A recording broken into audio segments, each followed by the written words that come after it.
really cool. And everything else, she was kind of like, whatever. Look what happened. She couldn't come to this one. All right, she gave me the thumbs up. Okay. Hello. I would like to introduce Dedra McDonald Birzer. She's the director and editor-in-chief of the South Dakota Historical Society Press, and she's a lecturer in history at Hillsdale College. She has written articles and book reviews for a variety of popular and scholarly publications, and she serves on the executive board of the Laura Ingalls Wilder Pageant Society in DeSmet and the Middle West Review. She is currently writing an intellectual biography of Rose Wilder Lane. Dedra. Okay.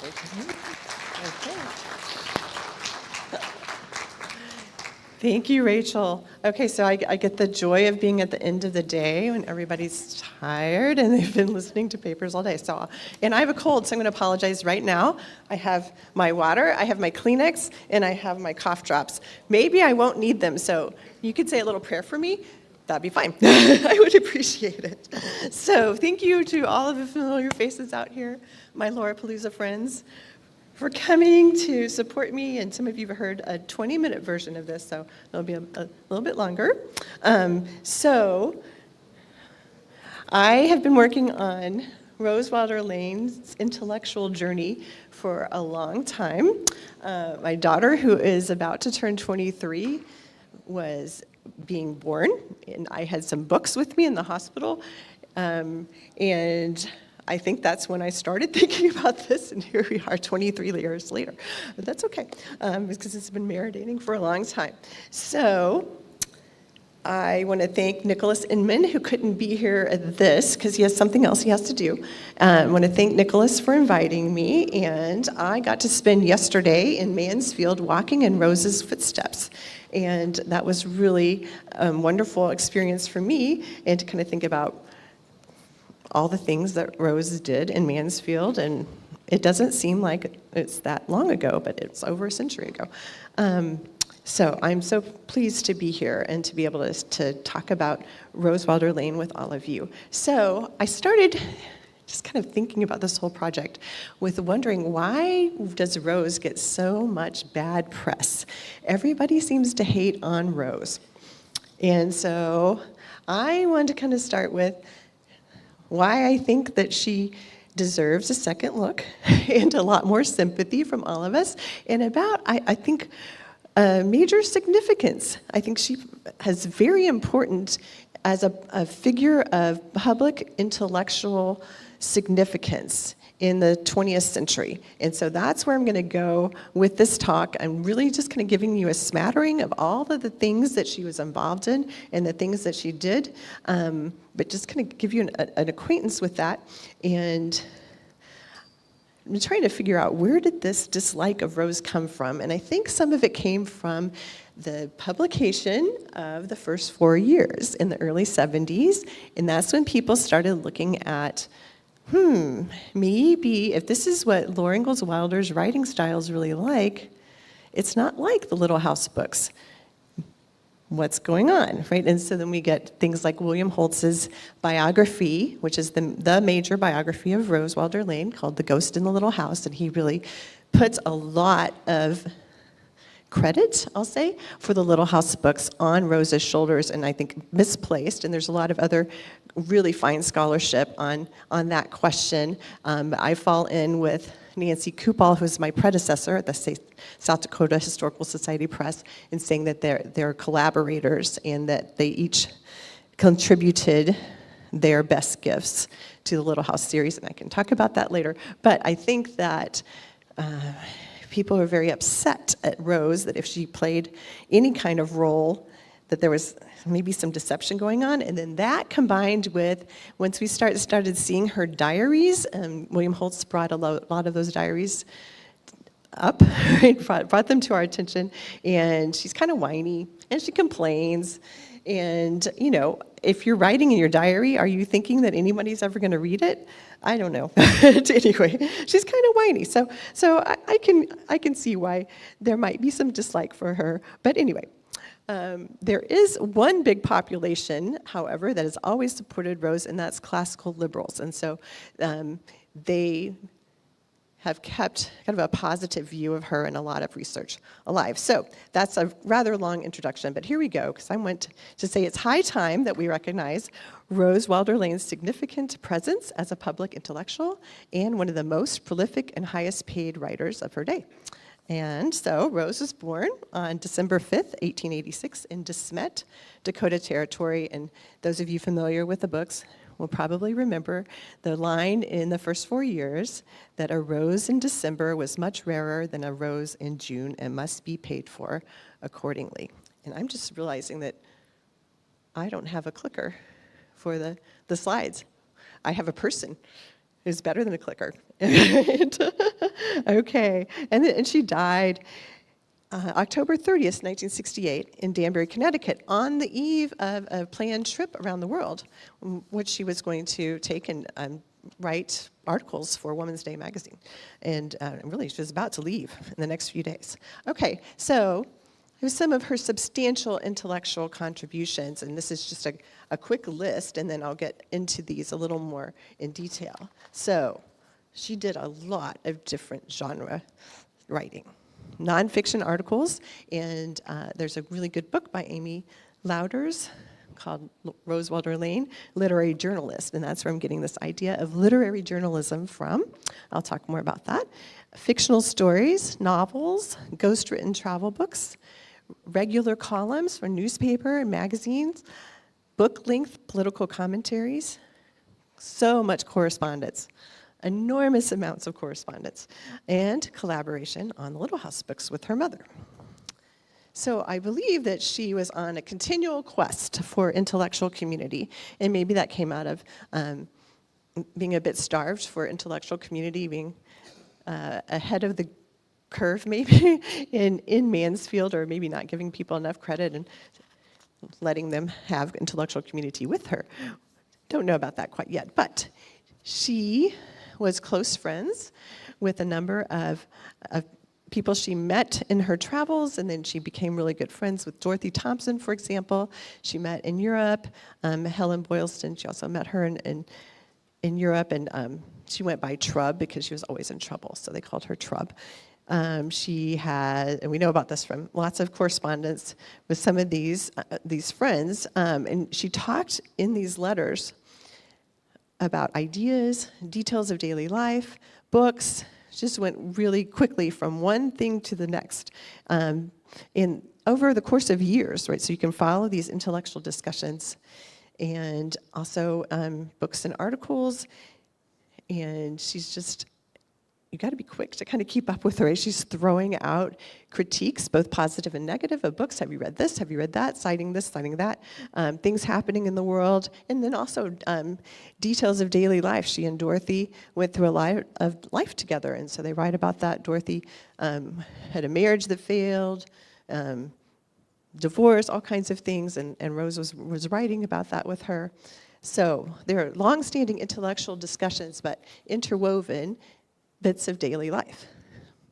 Okay, when she turned to writing regular columns, especially for Pittsburgh Courier, we can see the development of an intellectual community there, because she really wanted to correspond with and think about the other people who are writing for the Pittsburgh Courier. And I'm going to talk more in detail about that and the kind of newspaper it is in a few moments. She also testified before congressional committees. She was working on the Ludlow Act, which in 1939 would have forced Congress to have a popular vote before going into war, before declaring war. Before that could get passed, Pearl Harbor was bombed, and the whole thing was shelved. She also was involved in local politics in Danbury, Connecticut. She was really interested in taxation issues. She was against it, in case you didn't know. Regulation, she really wanted the New England township system to stay, and so those were things that she actually wrote about those in her columns. She also gave public lectures, and we know for sure that she was at Grove City College in Erie, Pennsylvania in the early 1960s. And I'm still trying to figure out where else she was, so if you have any ideas about where else she gave lectures, I would love to know that. Okay, so that's just kind of an introduction. I wanted to know how did she get to being able to do all of these things? What shaped her? What kinds of things happened in her nature and her nurture that led her to becoming such a woman of letters?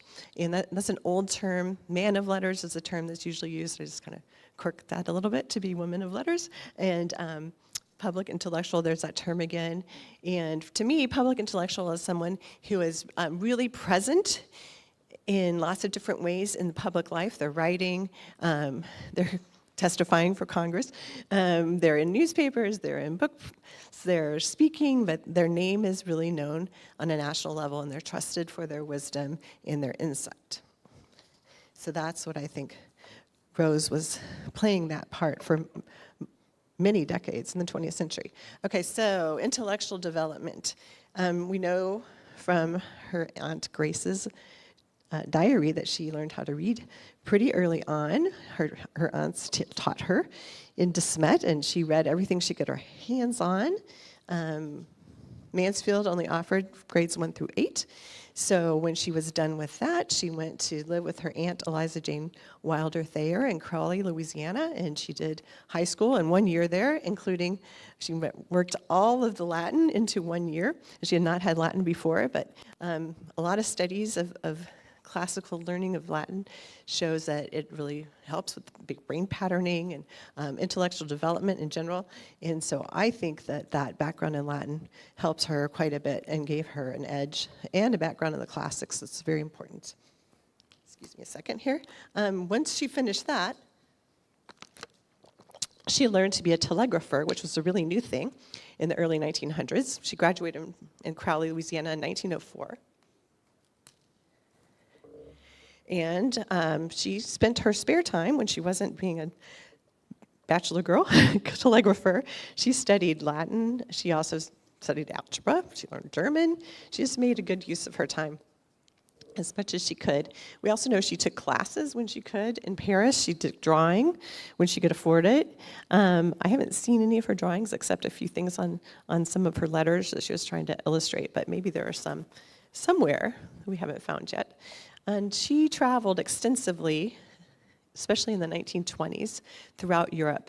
And she really made it important, a priority, to find out about the cultures that she was visiting, to meet people, to talk with them, to ask them questions, to really kind of get into their traditions and their ways of life. And so she stored all that away, thought about it for many, many years, and then was able to bring that into her kind of meta-history understandings of human history from the beginning to the end, assuming to the end. So that, I think, leads to this kind of nature-nurture thing.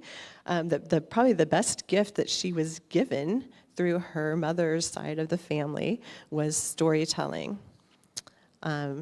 So Laura Ingalls Wilder and her father, Charles Ingalls, also known as Pa from the books, were great storytellers, and Lane, I think, inherited that from them. And she began to put that to good use. Really, her writing career started in earnest around 1915. She also studied, right? She didn't just start writing, but she knew that this was a craft that she had to learn. And so she sought wisdom from writers, including, we know these two, Grant Overton and E.M. Forster, because she mentioned them in her diary, that she had read their books about writing. And then she kind of not just read them, she kind of wrestled with what they had to say and thought about it and really mused in her diary about what it meant to write.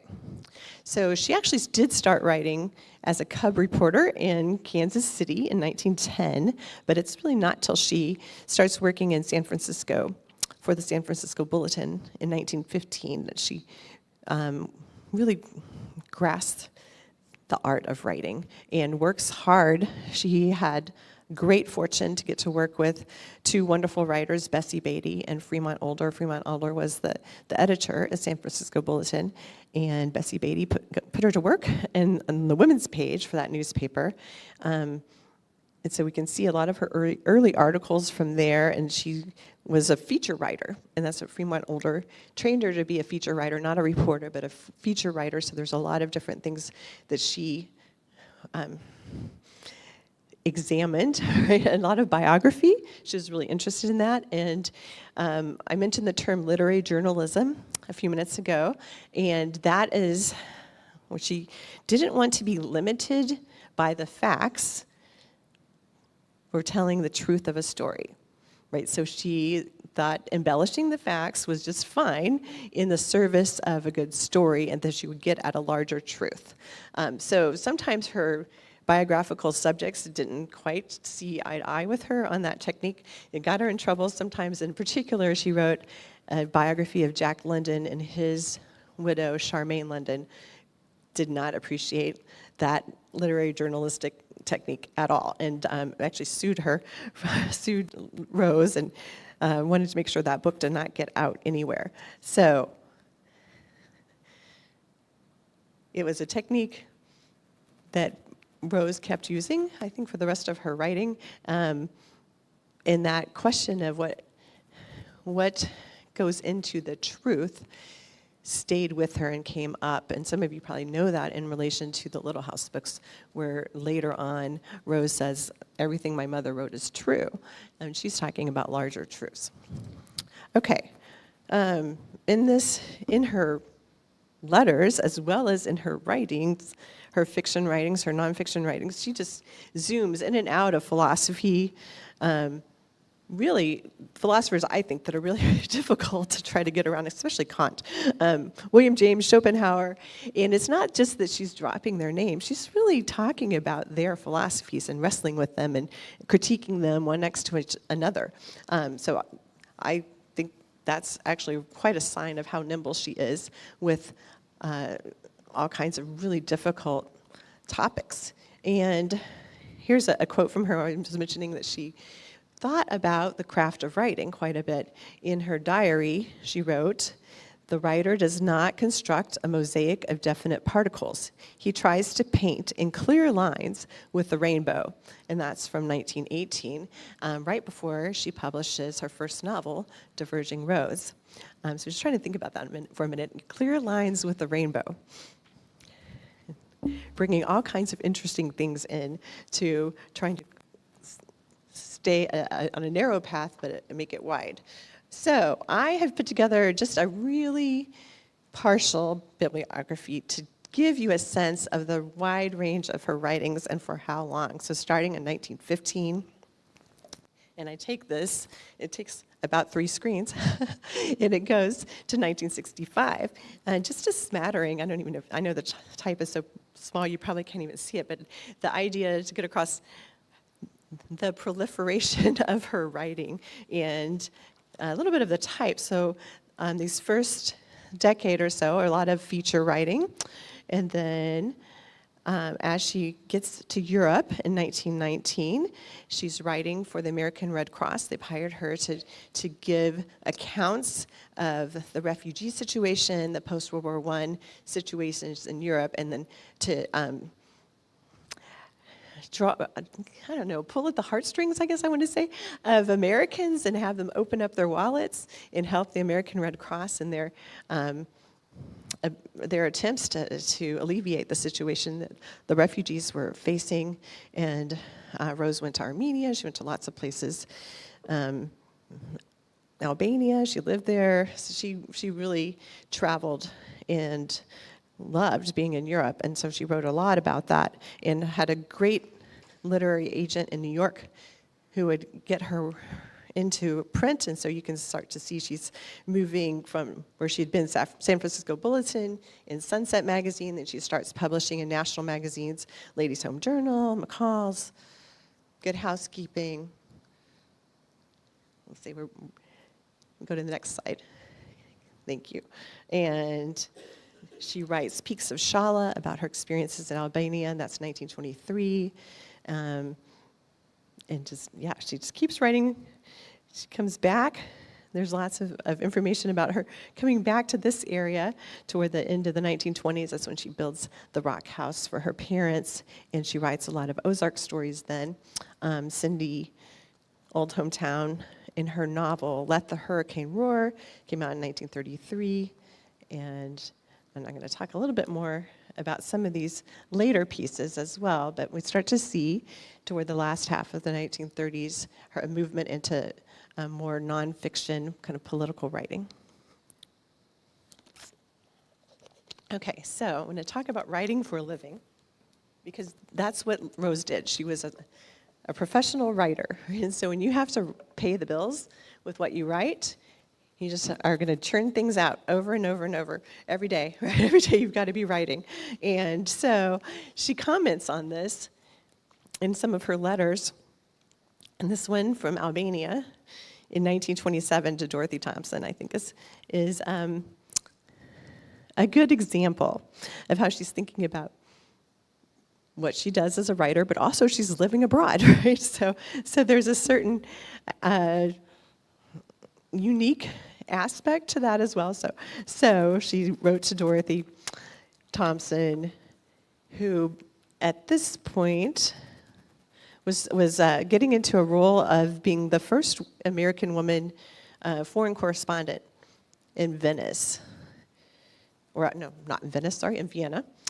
Wrong V sentence, or city there. And so Dorothy Thompson actually was one of the first people to call out Hitler for what he was, and she wrote a book called I Saw Hitler, and she was kicked out of Austria for doing that. So anyway, back to Rose, writing to Dorothy, she says, as to how we live, I am working as always, darn it, just at the moment doing an Ozark serial, or anyway, I ought to be.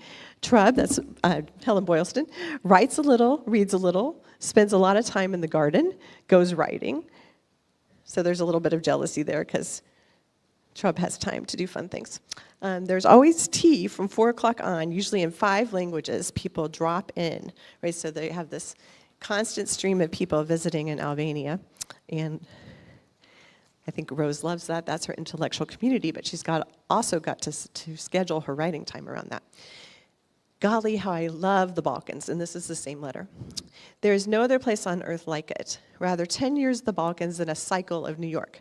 Only I'd like to have enough of an income to live on, and as our secondhand furniture man in the Village used to say, just enjoy, that's the Village in New York City, Trub has a weenie income, darn her. And then she switches, like right away. Have you read the Panchatantra, which is an Indian book of wisdom? And then she quotes it. Money will get anything, get it in a flash. Therefore, let the prudent get cash, cash, cash. I wish I had realized that immortal truth some 15 years ago. Otherwise, I have no regrets. And then an aside, right, in parentheses. And that isn't a very gnawing one, though it would be heavenly not to have to do Ozark serials. Do, Dorothy, dear, when you're my age, not have to do Ozark serials. And not that she didn't want to write about the Ozarks, but this was her daily grind to pay the bills. And she was supporting a number of people, including her parents, or at least helping support them, but she had taken in a number of loosely adopted children, including an Albanian young boy named Rex Mehta, who had saved her life. And so she was supporting a lot of people, and she actually sent Rex to college at Cambridge and in the UK. So she had to earn money. Okay, so that kind of writing made her worry that she was actually a hack. Like, not a real writer, like she was just churning things out, that she wasn't writing anything of quality, and this was something that really bothered her. But that was her income, right? So it was frustrating, it was hard to come up with story ideas all the time. She complains about this in her letters and her diaries. This is her conscience speaking, right? I'm not really any good at this. But then she won a prize in 1922 for the short story Innocence. And it's a really, really good story. And so it has great praise that I have printed up here from the Baltimore Sun. And the reviewer said that her story was better than the one that won, Mr. Cobb's. The only notable story in the volumes, it was a publication, an anthology that had all of the winners of that year. And he says, it is a possible tragedy about to be perpetrated by a group of poor whites of the South, seen through the innocent eyes of a child. Its brevity, restraint, terror, and pathos go straight to the heart. Anyone who wishes to see the difference between art and a bourgeois imitation should compare this story with almost any other in the book. And there's another story, The Yarb Woman, that was anthologized a lot too. So she had some really great pieces of literature that were well respected in their day. All right. I'm going to kind of move through the 20s and get to the 30s. So, as you all know, right, 1930, Laura Ingalls Wilder handed her daughter Rose the Pioneer Girl manuscript written on Big Chief tablets. And the Pioneer Girl manuscript, Rose tried really, really hard to get published. And it actually never saw publication until 2014 when South Dakota Historical Society Press published it as the annotated autobiography, and it's filled with introductions and annotations and all kinds of things. But it served as a source, not just for the Little House books, but also for some of Rose's writing as well. And so one of those first forays into using her mother's material was this novel she wrote in 1932 called Let the Hurricane Roar. It was retitled Young Pioneers later on. First, it was serialized in Saturday Evening Post. That's what I mean by SEP, Saturday Evening Post. And this was the way that Rose tried to do all the things that she published that were longer. Get them serialized first and get paid for that, and then publish it as a book and get paid for that. It's a good way to make money. And she really was just trying to have that happen with the Little House books as well. Not quite as successfully. Okay, so Let the Hurricane Roar was a bit of a surprise to Rose's mother, and there's been some writing about that. She used Charles and Caroline as the names of her protagonists. She kind of mixed together all the big events of their lives into one place, and Laura was not very pleased about that. And so Let the Hurricane Roar, though, did really well, and kind of started Rose on this sort of path of using her family's history in her own writing.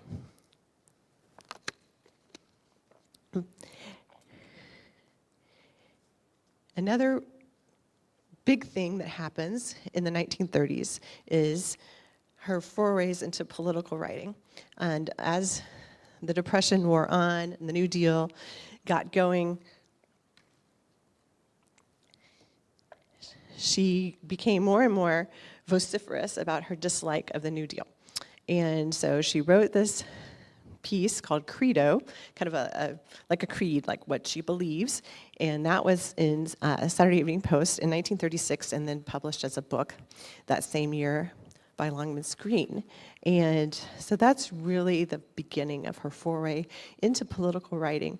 And this piece in Saturday Evening Post generated more reader mail than any previous article had from Saturday Evening Post. And she wrote a letter about this, kind of looking back on it, in 1954. And I'm going to read this letter for you. And it's to her friend Elsie Mayer. This was my first attempt at political writing. I had made some remark that Saturday Evening Post editors remembered, and they ordered an article. Garrett Garrett over-persuaded me to write it, and I produced this. SEP refused it, saying I could do much better if I tried. So I threw it into a drawer and forgot it. Some months later, George By, who was her literary agent, wrote me an idiotic note about his idolized FDR's New Deal, and I began to reply, recalled that I'd said it before in this manuscript, and sent him the manuscript, saying that it was not for sale, but was a reply to his note. He sold it to Saturday Evening Post, whose editors almost doubled my price and wrote me with passionate enthusiasm that I'd done a marvelous rewrite job, and the article now was exactly what they wanted. Of course, she hadn't changed any of it. At least she said this. That's what she said.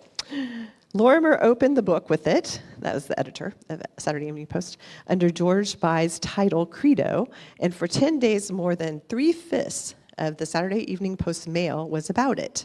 Overwhelmingly for the article, he said. Also, he said 2 things. 1, that in his whole editorial experience, no other article had ever aroused anything approaching such a response, and 2, that the Saturday Evening Post would not take anything more political nor any fiction with political implications from me. I didn't ask him why. Longman's Green published in a book, practically no sales, and various persons have reprinted it since, but it never was what I tried to do or even near enough. And that was her looking back on it 20 years after. So that was Give Me Liberty. All right, in 1938, she wrote her last novel, Freeland, which also was serialized in the Saturday Evening Post. So they said they weren't going to take anything more, but they did. And she was paid $25,000 for that as a serial, which would be a good amount today.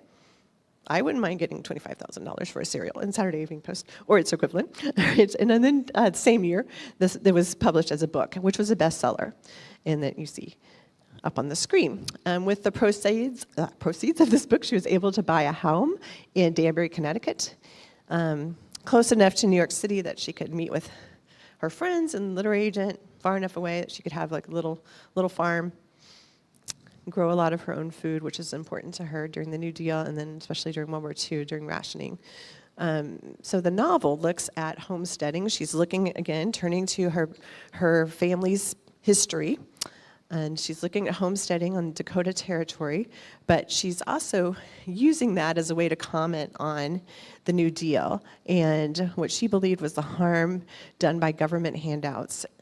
And specifically, she also was commenting on the premises of the Homestead Act and the unintended consequences that it had. So while she was extolling the virtues of individual homesteaders and their heroism and their perseverance as they made it through all kinds of difficult circumstances, and she had her family's history to look at for that, but she also critiqued in a big way the premises behind the Homestead Act. And the big thing was it's always seen as this safety valve, right? There's overcrowding, not enough jobs, all kinds of things in the East that people could always move west and get this free land from the government. But she said the problem is you have to have hefty cash reserves to be able to take that virgin land, and especially if it's prairie or borderline plains, the grasses are really matted, and their roots go very far down because they have to have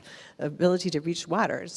So the kind of plows you have to use to plow up that land cost money, a lot of money. The kind of work that has to be done just to get the ground ready to accept seeds is pretty extensive. And so people can't just move on to that homestead and make it. They need to have some kind of outside income. But the law said they had to spend at least 6 months of the year on the land, so away from wage labor. So it was this kind of conundrum for these families. And if they didn't have cash reserves or a family who could support them, they had a real problem. And they may not prove up on the land. They may give up before the 5 years are up, or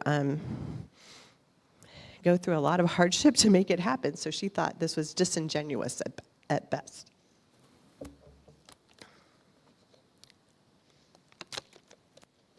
All right.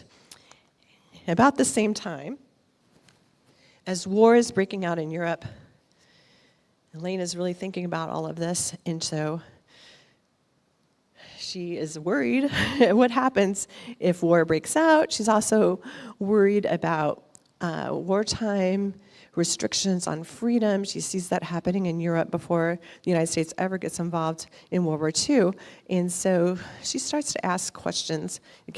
What's different about the United States? So she turns her attention as early as 1939 in some of her articles in Woman's Day magazine to looking at the American Revolution as a world historical event.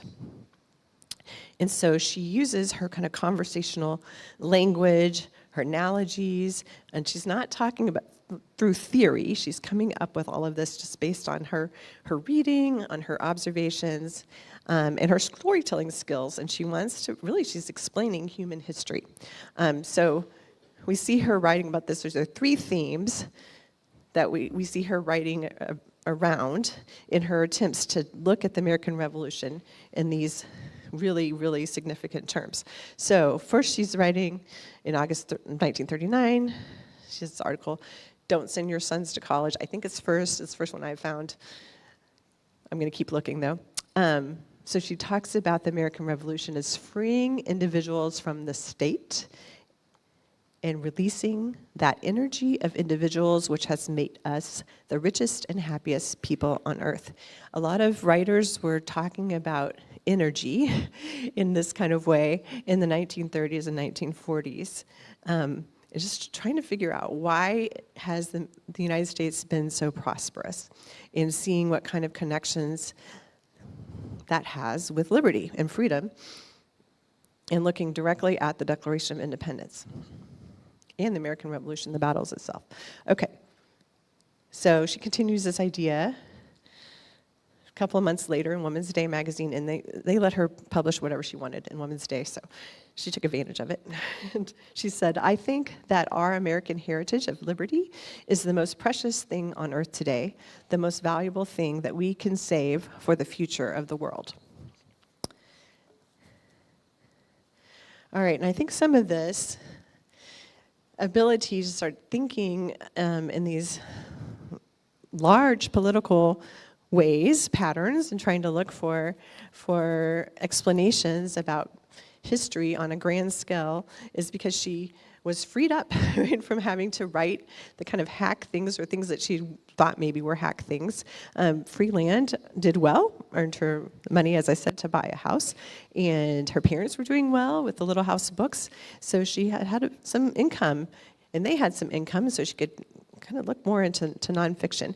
And so she starts in 1942 writing a regular column for the Pittsburgh Courier.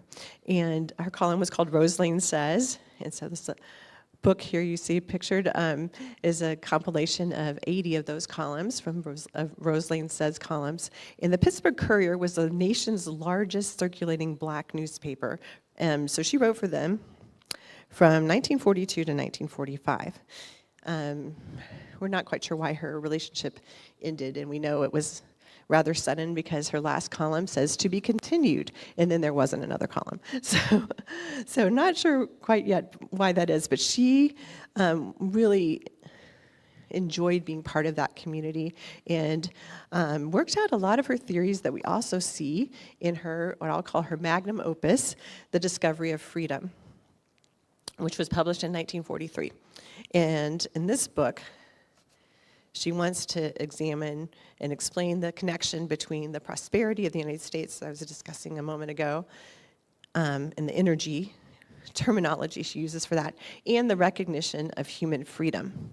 And so by that she means especially the phrasing that Thomas Jefferson uses in the Declaration of Independence, right? That all men are created equal, the inalienable rights, life, liberty, and the pursuit of happiness, right? That go to all humans by virtue of being human.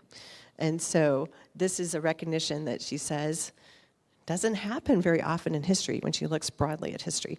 So the quote on the front of this original dust jacket, I think is really funny because they must have been playing around with the numbers. So they said, in 1493, the time had come for everyone to know that the earth was round. In 1943, the time has come for everyone on earth to know that all men are free. And then this is the full dust jacket, which I thought was kind of fun to see. And they put on the back as a quote from the very end of the book. Americans will. I can't even read it with my glasses, sorry. Americans will set this whole world free. And then she has a little side thing on the left. This is the dust jacket, the part that folds in about war bonds, a statement about war bonds, and by the author of this book. The writer of this book saw inflation in Europe and Asia during the 1920s. She has reduced her living costs to $50 a month. Until this war is won, the remainder of her income goes for income taxes and war bonds. Therefore, she feels justified in suggesting similar action to every American earnest to defend his own liberty in life. I think that's pretty funny. She tried really hard not to have to pay income taxes in a lot of different ways, and she detested wartime rationing, and there are lots of stories around that. All right, so that was her first theme. Her second theme, she calls the state or the authority, always capitalized, are against humans who know they are free. And so she writes extensively about 3 different areas in which she sees historically people understanding that same truth from the Declaration of Independence, right, that all men are born equal with inalienable rights to life, liberty, and the pursuit of happiness, as Thomas Jefferson put it. So she sees that coalescing around Moses, around Jesus, and the American Revolution. And so these are also not just in the Discovery of Freedom book, but really developed in layman's terms in the Pittsburgh Courier, as I was mentioning earlier. And we know the Discovery of Freedom did not sell very well. It's still in print, and a lot of people read it, but at the time, maybe 1,000 copies sold. But the Pittsburgh Courier had a circulation, well, it had a subscription rate, we'll say, of over 180,000. And then her columns were syndicated. The porters on the the trains carried copies, distributed copies on the trains across the country. So potentially more readers than actually we had subscribers for. So it's safe to say that well over 150,000 people read her columns regularly in the Pittsburgh Courier for those 3 years, so that her ideas were probably disseminated fairly widely, much further than the sales of Discovery of Freedom would indicate. All right, so try to go a little bit more in detail on the Discovery of Freedom and what she's trying to argue here. And I think she's doing something I call meta-history. I didn't make that up. I am a historian by training. So meta-history, so there are some great historians who tried to explain world history, right, from a larger vantage point, kind of looking across time and space. And so there are people like Christopher Dawson, Arnold Toynbee, Edward Gibbon, who are trying to explain the history of the world since the dawn of written history. So Lane is trying to do something along those lines. And so she's looking at world history through the lens of almost continual obedience of people to authority, whatever authority that is, whether it's a state or a king or some kind of tribal leader, versus this occasional recognition of natural and inalienable human exercise of individual freedom, right? Freedoms like those outlined in the Declaration of Independence.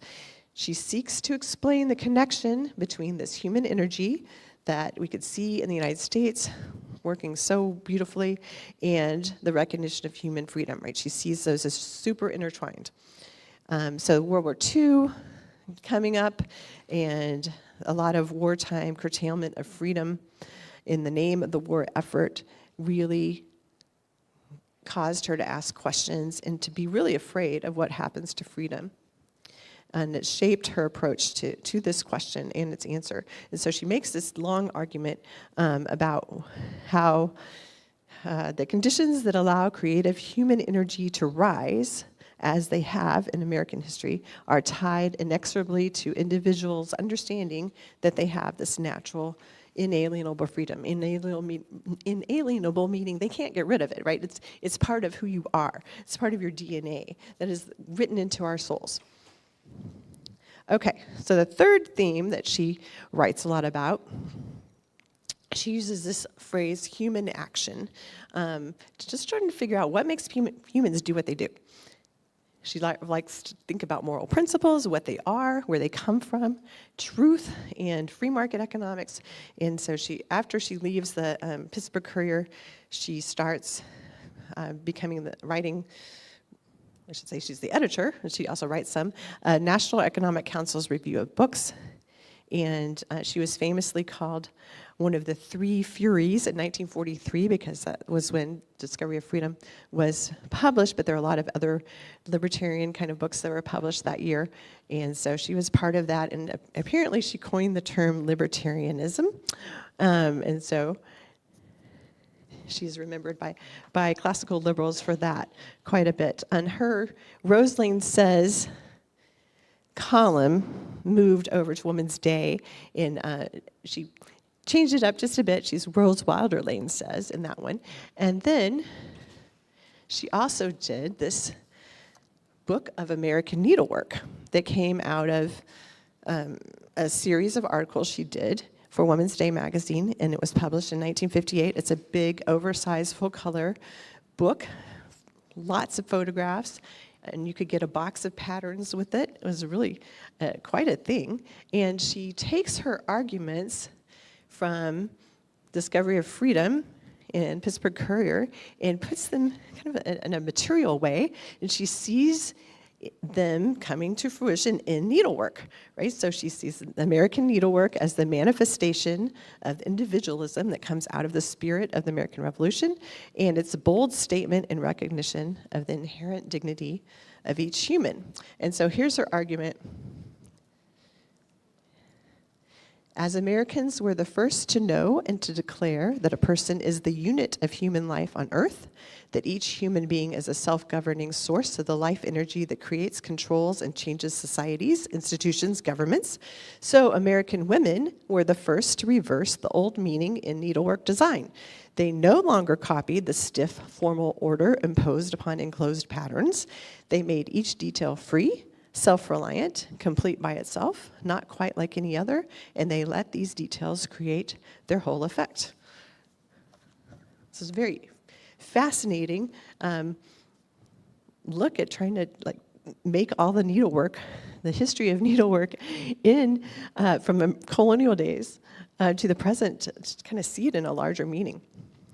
All right. Her correspondence, as I mentioned earlier, was voluminous. And so there are two big books of correspondence, one with Dorothy Thompson and one with Jasper Crane, who was a DuPont executive. And it's like 400 pages. It's a huge book. And she is very dense in her letters to him. There's also some daily details woven in, but she talks about things. I've got a few, just a smattering of a few different ideas that she discusses with him on the screen here. It is good to compromise with persons, but I think it is wholly wrong to compromise with ideas. And then she really likes Thomas Paine, wrote Common Sense during the American Revolution, and she was trying to figure out things about principles. Right? So she says, men do not make principles, they discover them. Persons always act according to their view of reality, whether their view is true, i.e. more or less coinciding with the reality, or false. What the reality is produces the result of the action. If your view is approximately correct, your action achieves its purpose. If your view is false, your action is futile or disastrous to you. When the theory or view of reality coincides so nearly with the reality that a certain human action produces invariably or nearly invariably the same result, a principle is discovered and stated. A principle is a general truth, always, in all circumstances, applying to all particulars in its field. A principle is a natural law, or called the will of God. It is a law established by the Creator in the nature of His creation. That's just a sample of the kinds of things that she wrote about with Jasper Crane, and he would write back. And they had quite a conversation going for a long time. So, just kind of bring this all in a summary here. So after World War II, she had lots of correspondence. I just listed some of them on the side there. But what I want to suggest is that when she stopped writing fiction, turning exclusively to nonfiction, that led her to this meta-history, or trying to find these grand explanations for human purpose and action. And she wanted to explain the principles that governed human existence, right? The very questions at the heart of Western civilization. And so just to help you think about meta-history a little bit.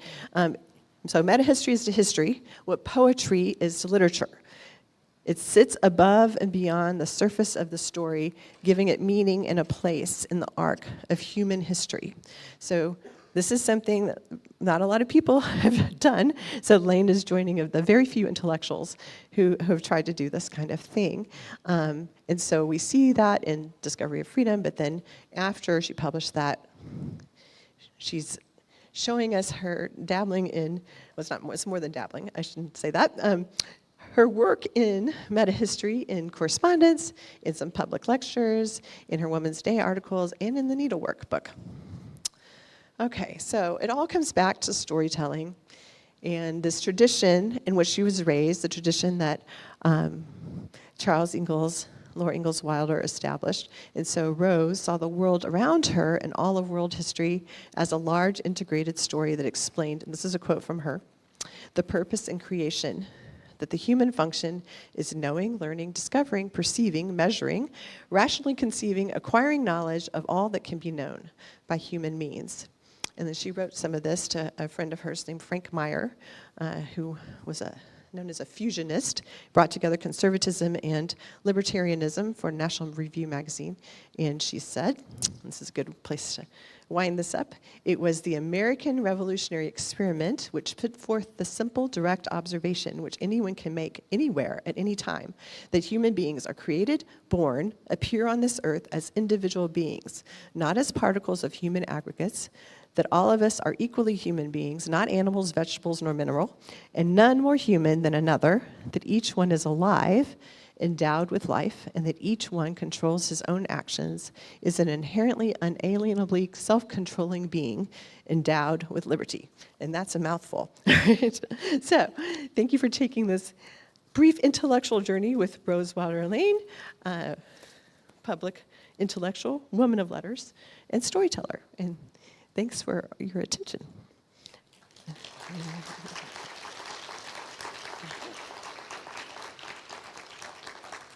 I think I have very few minutes for questions. Yes, Barb. So Rose wrote for a primarily black newspaper. Yes. In the era of Jim Crow, did she ever, in her columns, explicitly address that black people in America did not have Oh, yes. liberty and Yes. She was very into this campaign called the Double V.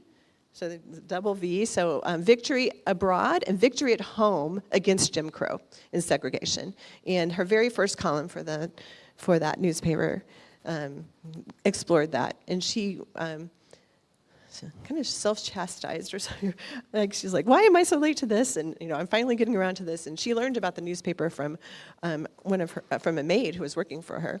And so she felt like this was a place, she wrote, finally, like the kind of people that she really wants to be part of and a place where she belongs. And so, yeah, she definitely talked about that. What she did not talk about, kind of surprisingly, was Japanese internment. She kind of glibly mentioned it in one place, but that didn't occur to her. It was kind of interesting. Thanks for that. I think I saw another hand. Yes?